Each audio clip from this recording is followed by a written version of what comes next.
Hello, my name is Matthew, and I finished my tiny house library tour.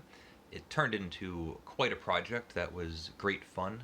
Thank you for anybody that watched some of the videos. I'd be very interested to hear from anyone that watched all of the videos and to hear your thoughts on the books that I have, maybe um, books that you expected to see, or surprises, or omissions, anything like that.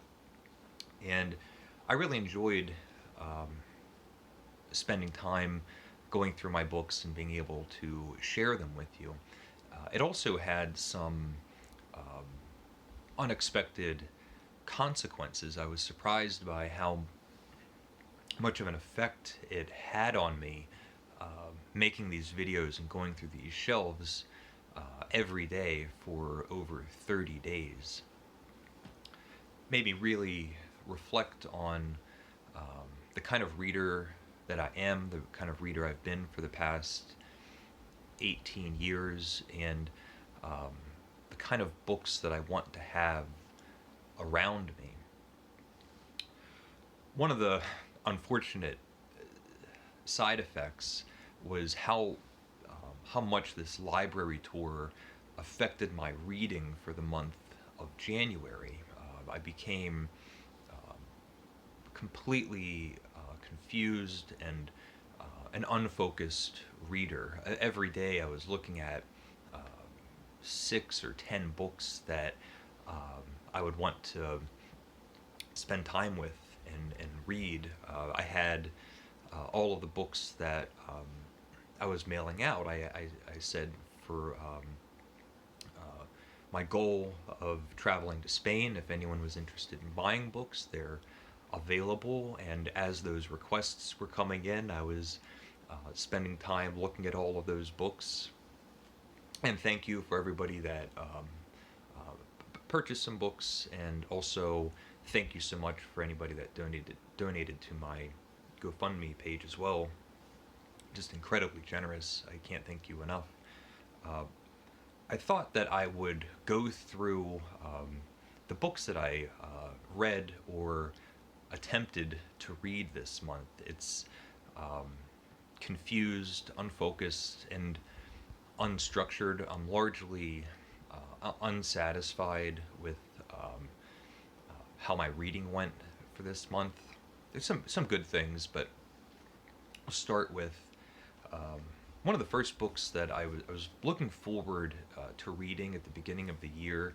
This is after um, spending November reading The Magic Mountain by Thomas Mann, and then straight into December reading The Karamazov Brothers by Dostoevsky.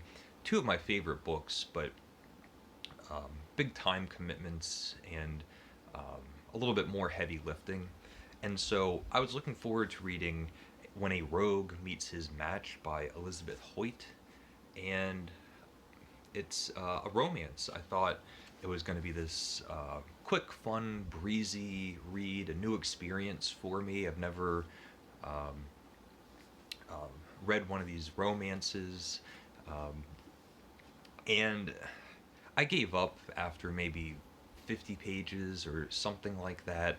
And the issue for me was I wasn't reading it very fast, and um, not that it was predictable, but I felt like I knew where it was going. I knew what kind of characters these are, the situation that they're in. The there's a man trying to force a woman to marry him, and she doesn't want to marry him, and they have banter back and forth, and I just lost interest. The one thing that I kept thinking was I would probably enjoy this if it was um, an hour and a half long movie or something like that. But spending hours, um, it just didn't give me enough back in return. And I didn't finish it, so I don't really have anything that I can say good or bad about the book. It just lost me. And then I read 100 Years of Solitude by Gabriel Garcia Marquez. Gabriel Garcia Marquez. Um, and I largely didn't like it. The issue, my main issue was it's an incredibly fast-paced book. It reads like um, a history, so it's just um, racing through a series of events. There's magical realism. There's um, characters that come in and out. The characters are just flying by at a rapid pace, and uh, largely I just lost any sort of emotional connection with anything that was going on in the book. Um, it was a very fast read. I read it very quickly, um, but it didn't make me want to read anything else by Marquez. Um, and that history, that style of writing a succession of events, um, felt, at least in this translation, in my experience, was that it had an affectation to it. It didn't feel. It's supposed to be presented as here is a historical, um, historical work, um, instead of like a fictional story, and it just didn't work me over. Then I read Frankenstein by Mary Shelley. Look at that great cover. And this was a great, it's a reread, and I loved it. I think the part that really stuck with me this time was Frankenstein's awakening when he tells his story of kind of emerging into our world and learning about himself and his immediate environment, and it kind of grows little by little. He sees that there's other people that he's interacting with, and implements small bits of technology that could be helpful for him, sleeping in the cold compared to sleeping next to a fire. Um, and as his knowledge grows, he loses um, any sort of innocence that he might have had. Really great. And here's when things start kind of going off the rails. And this is going through my shelves and looking at things. Terrace Bulba by Nikolai Gogol. Um, it's just a fantastic novella. I read maybe 30 pages of it, and the beginning is great. It opens up with a bang, and we get these great, larger than life characters. There's the father and sons, and this family dynamic, and um, father's loud and brassy, and the children have different personalities. Um, and I read maybe 30, two or three chapters, something like that, and then I put it down. uh, Home of the Gentry by uh, Ivan Turgenev. Um, I read, what is this thing? Less than 200 pages. 190 some pages. I read all the way till maybe 20 pages left. And I love this book. I've read it before, and got nearly to the end, and then just put it down and moved on, which I don't uh, I don't know why. I don't have an answer. Just a wandering eye. Okay. Uh, I can't pronounce this. It's The Village of Stepanchikovo by Dostoevsky. An early one of his novels. Somebody had asked me if they could buy all of my works that are translated by Ignat Avesy. And so that'd be the Idiot and the Karamazov brothers. And there's also this book translated by Ignat Avesy. And I love it. It's funny. It's a slapstick social satire, comedy of errors. It's this backwards town full of misfits and funny characters. Um, this is, despite how gloomy that cover might seem, and Dostoevsky's name recognition, and the title that's hard to pronounce. It's a fantastic, fun read. I read half of it. I read half and then put it down. um, Hannibal's War by Livy. This is we're going to start having washout issues, but Hannibal's War by Livy. And this is a reading project that I want to follow through with this year, which is reading all of Livy. And I read 34 pages, and for whatever reason, after reading a lot of fiction, I thought maybe I'll read a little bit of history. I read 30 pages in the middle of the whole series. Just picked up Hannibal's War, and it's great. The characters are just coming off of the page, and it's been really easy to follow and an interesting story. This war that's happening, and Hannibal's coming over, and they're battling them. There's elephants. You can see. And I need to get back to this. This is one of the books that I'll need to make an announcement about, and all of that in case anybody wants to read along. I'm thinking about reading Hannibal's War first. I think it might be a better introduction. I'm not sure yet. Let me know if you have any thoughts on that.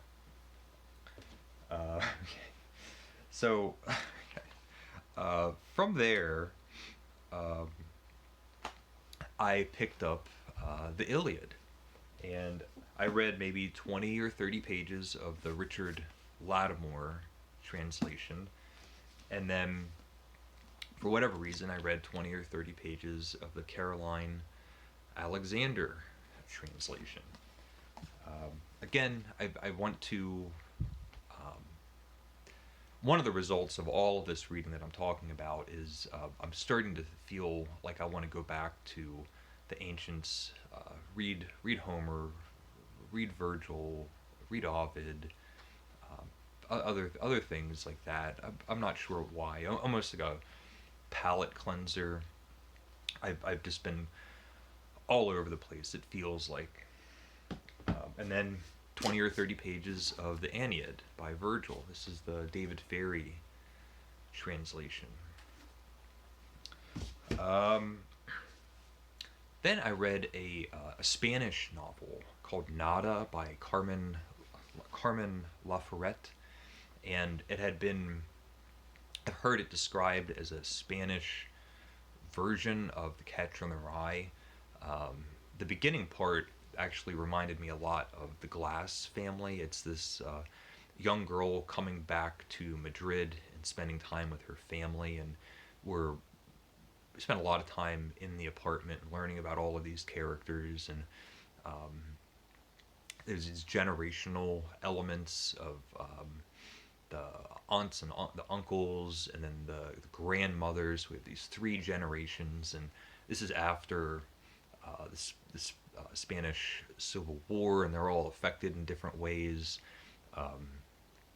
And it was quite good. It was a really enjoyable read, and another Spanish novel, so I've been looking for that. And Nada by Carmen Laforet was translated by Edith Grossman, who did that splash hit translation of Don Quixote. And I realized that I had The Adventures and Misadventures of Mac Kroll by Alvaro Mutis, also translated by Edith Grossman. And I read, 50 pages of the beginning. The interesting thing about this book, even though it's, almost 700 pages, it's actually 6 or 7 small novels that the author had been publishing, and then this is just a collection of them. And then I've been reading short stories throughout the whole month. There's been a handful of Ernest Hemingway short stories. The one that really stuck with me was today is Friday Romans, and so it seems like it's the night after the crucifixion of Christ, and so the Roman officers are now in a bar and drinking and commiserating and just talking about the day's events of this man that got crucified. Um, it feels. Let me see if I can do anything about that. Oh, that worked. Wow. Okay. Um, it felt a little supernatural or mythical, but at the same time, I love the realism that these events happening, there were Roman soldiers, and there was drinking at the end of the night, and there was talking at the end of the night. It's really interesting. And then also a handful of short stories by Turgenev in his collection of short stories, um, sketches from a hunter's notebook. I've been reading that throughout the month. Um, a short story by Balzac. I read it in this book, A Passion in the Desert, and it's this man who's an amputee telling somebody a story of being lost in the desert and but having an unlikely um, friend that he meets, and it's a panther. One night while he's sleeping, a panther comes over and lies next to him, and he has um, this conflict where he believes that the panther is going to kill him, wake up and eat him, and so he's thinking about killing the panther. Meanwhile, the panther is being friendly with him. And I won't spoil anything, but the person telling this story is missing his leg. So, the poem of El Cid, a medieval Spanish um, legend or Spanish poem. I've started it. I don't believe my copy has the whole of the poem, but started reading that and thinking, well, maybe I want to spend time reading Spanish medieval poetry. Um, Golden Hill. Let's see. This was a gift from one of my friends that I met on BookTube, and I read 30 pages of this. Really enjoyed it, and then put it down. The Metamorphoses by Ovid. This is Alan Mandelbaum translation. I read half. Half of this, and then put it down. A Room of One's Own by Virginia Woolf. Thankfully, I finished this. This is one of the more recent things that I've read, and I'm hoping that finishing books becomes a trend. And actually, this was quite.